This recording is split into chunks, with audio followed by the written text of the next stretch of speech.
사람 말도 아니고 노래도 아닌 정체불명의 소리가 하늘을 뒤덮습니다. 강화도 바닷가에서 들리는 이 소리는 시끄러운 공장 수준인 90데시벨에 이를 만큼 컸습니다. 오늘 다시 찾은 같은 바닷가, 고요하기만 합니다. 우리 측이 대북 방송을 멈춘 어제 밤부터 이곳 인천 강화군 송해면 일대에는 지난 1년 동안 들리던 북한의 대남 방송이 들리지 않고 있습니다. 공식 발표는 없었지만 새 정부의 방송 중단에 북한이 화답한 것으로 추정됩니다. 1년 내내 온 마을을 휘감던 소음에 주민들은 잠을 못 자는 건 물론 극심한 스트레스에 일상생활조차 어려웠습니다. 한 주민은 갑자기 끊긴 소음이 거짓말 같습니다. 그저께 발악을 했고 밤새 들어가지고 그냥 아주 그냥 와와와 아주 그냥 대단했어요. 다 떠내려갈 것 같아. 너무. 이제서야 겨우 살 것 같다는 안도감에도 언제 다시 북한이 대남 방송을 틀어댈런지 마냥 마음을 놓을 수만은 없습니다.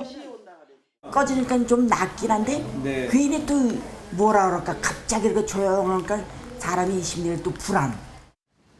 군은 당분간 계속해서 북한의 동향을 주시하겠다고 밝혔습니다. 강 기자, 앞서 기사에서 대북 방송과 대남 방송이 나란히 중단됐는데 그렇다면 9.19 군사합의 복원 가능성도 좀 있습니까? 이재명 대통령의 앞선 발언들을 살펴보시면 쉽게 유추가 가능합니다. 네. 이 대통령은 대선 후보 시절부터 군사적 긴장 완화와 남북관계 신뢰 복원 필요성을 여러 차례 주장해왔습니다. 국방력으로 북한 억지력은 가지되 북한과 대화하고 소통하고 그리고 같이 살 수 있는 공존, 공영의 길을 찾아서 평화롭게 공존하는 게 정말로 중요하지 않습니까? 남북 군사공동위원회 구성 등 9.19 군사합의 복원을 추진하겠다는 공약도 직접 언급한 바 있습니다. 추진 가능성이 높은 상황입니다. 9.19 복원 가능성이 높다. 일단 손바닥도 마주쳐야 소리가 날 텐데 일단 북한이 대남 방송을 멈췄다. 이례적 호응으로 봐야 될까요? 일단 어제의 상황을 살펴보시면요. 네. 우리 측은 어제 오후 2시경 방송을 중지했습니다. 또 이에 북한 측은 늦은 밤 야간을 기점으로 대남 방송을 중지했는데요. 시간적으로 봤을 때 앵커께서 말씀하신 것처럼 이 합의 맞은 것처럼 보일 수가 있습니다. 우리 네. 측 조치에 응한 것처럼 상황이 구성되기는 했죠. 다만 북한이 실제 우리 측 조치에 반응했다고 판단하기는 성급한 부분이 있습니다. 북한은 앞서 전원회의를 통해 남북관계를 적대적 이국가로 규정하며 남측 정권 양상에 상관없이 타국으로서 대하겠다는 입장을 명확히 한 바 있습니다. 우리 제도와 정권을 붕괴시키겠다는 괴뢰들의 흉악한 야망은 민주를 표방하든 보수의 탈을 썼든 조금도 다를 바 없었다고 하시면서 즉 당장은 북한의 태도에 큰 변화가 없을 가능성이 큽니다. 당장은 북한에 큰 변화가 없을 것 같다. 그렇다면 정권 초기에 그동안에 북한이 도발도 좀 있었는데 이번에는 어떻습니까? 가능성이 있습니까? 맞습니다. 새 정부 출범 직후 미사일 도발이 잇따랐던 사례들 앵커 말씀처럼 많이 있었습니다. 네. 저희가 CG 그래픽을 준비했는데요. 윤석열 정부의 경우 출범 이틀 만에 그보다 앞선 문재인 정부의 경우 출범 나흘 만에 탄도미사일 도발이 있었습니다. 각각 안보 상황 점검 회의와 NSC를 소집해 대응한 이력이 있는데요. 또 취재 내용을 종합하면 최근 우리 측 감시 자산에 북한의 대륙간 탄도미사일 ICBM 발사 징후가 포착된 것으로도 전해집니다.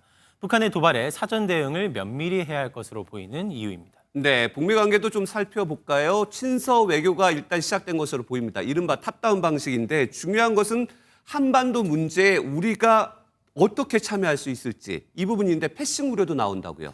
맞습니다. 현재로서는 다소 이 트럼프 대통령을 패싱한 것 아니냐라는 해석에 대해서는 다소 과한 해석으로 볼 수 있지만 우리 네. 측 패싱에 대해서는 가능성이 큰 상황입니다.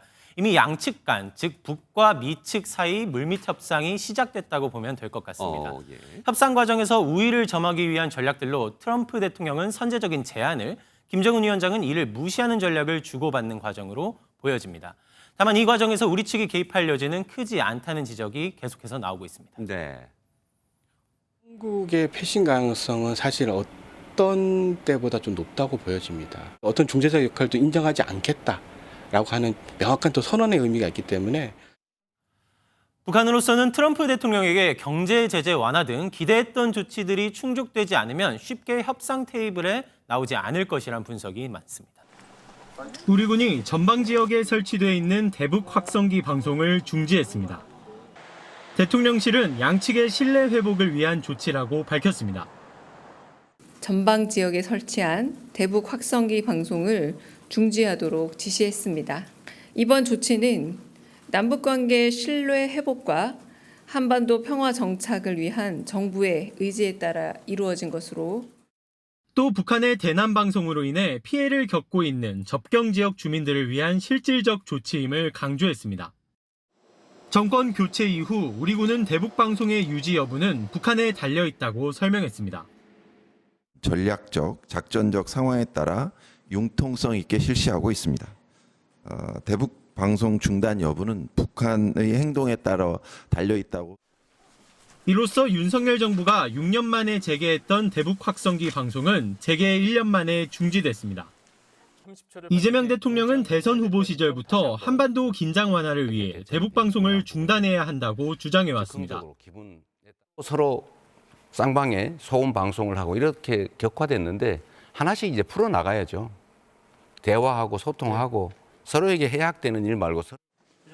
다만 군은 이번 조치와 관련해 중단이라는 단어 대신 중지라고 표현하며 북한의 대남 추후 동향을 계속해서 지켜보겠다는 뜻을 시사했습니다.